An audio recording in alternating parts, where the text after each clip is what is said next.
जब तक कोई स्त्री अपने पिता, पति, भाई, पुत्र और सबसे प्रमुख धर्म के संरक्षण में है, तब तक उसका बाल बांका तक नहीं हो सकता। किसी नीच, कुत्सित, मलिन राक्षस की भी औकात नहीं कि उस स्त्री के किसी एक रोम को छू दे। द्रौपदी मात्र वस्त्रों तक हाथ दुशासन और दुर्योधन के पहुंच गए थे, लेकिन गोविंद के संरक्षण में होने के कारण उनके सील की रक्षा हुई और महारथी पतियों ने भगवान कृष्ण के संरक्षण और आलम्बन से कौरवों के वंश का समूल नाश कर दिया। लेकिन जैसे ही कोई स्त्री इस संरक्षण के लक्ष्मण रेखा को पार करती है, उसी समय वह एक मृत त्याज्य और तिक्त जीवन आरंभ कर देती है। इसलिए सभी स्त्रियों को यह मन में एक सिद्धांत पुष्ट कर लेना चाहिए कि अपने पिता, पति, भाई और पुत्र को छोड़कर किसी भी अन्य पर पुरुष पर विश्वास न करें, क्योंकि सिर्फ पिता, पुत्र, भाई और पति ही एकमात्र ऐसे संरक्षक होते हैं जो आपकी रक्षा के लिए स्वयं नष्ट हो जाएंगे। इनके अलावा आपका कोई हितैषी नहीं होगा, तब आपका लाभ उठाना चाहेंगे। बाकी के जितने भी हैं वह एकमात्र आपसे अपनी तुष्टि के लिए संपर्क करेंगे। बात बहुत कड़वी है, लेकिन यही यथार्थ है। नीच फेमिनिस्ट को यह बात नागवार गुजरेगी। आजकल लोगों की मनोवृत्ति इतनी बदल गई है कि लड़कियां अपने पिता, पति, भ्राता और पुत्र को छोड़कर तभी अन्य पर पुरुष को अपना मानकर अपना सब कुछ समर्पित कर देती है। इसलिए धर्म का संरक्षण लेकर चलिए, धर्म के सभी विधानों का पालन करिए, धर्म के प्रतीक चिन्हों को धारण करिए, व्रत, नियम, उपवास से अपने नेत्रों और शरीर का तेज बढ़ाइए, धर्म से संबंधित स्त्रियों के निमित्त अनुशासन का पालन कीजिए। इससे आपकी तेजस्विता द्विगुणित होगी, ऑरा बढ़ेगा। फिर हिम्मत नहीं है कि कोई राक्षस प्रवृत्ति का कोई बेधर्मी आपकी ओर दूसरी निगाहों से देख भी ले। फिर आपके एक भ्रमति की कुटिलता को देखने मात्र से ही उसका गर्व, वीर, तेज सब नष्ट हो जाएगा। सनातन धर्म के सभी स्त्रियों के अंदर यह तेजस्विता लानी पड़ेगी,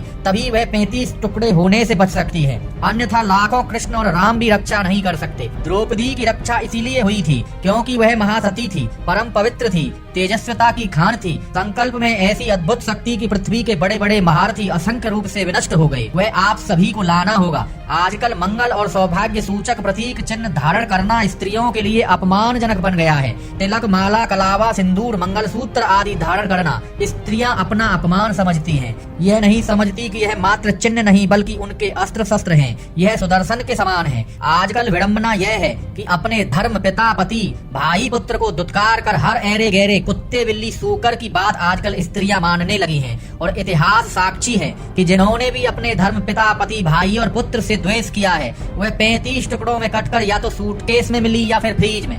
इसीलिए हे सनातनी स्त्रियों, अपनी तेजस्विता बढ़ाइए, अपने कुल को कलंकित न करिए। एक सनातनी स्त्री अगर कुल कलंकिनी बनती है या किसी आने वाले समय के असंख्य राक्षसों, वर्ण संकर, धर्म संकर को पैदा करती है, जिसके कारण समाज और पृथ्वी विभिन्न विद्रुपताओं से जूझता हुआ विनाश की ओर बढ़ता जाता है। इसलिए स्वयं के अंदर तेजस्विता, यम, नियम, अनुशासन, धर्म के प्रति प्रगाढ़ता लाइए। इसी में आपका, हमारा और संपूर्ण समाज एवं धर्म का कल्याण है।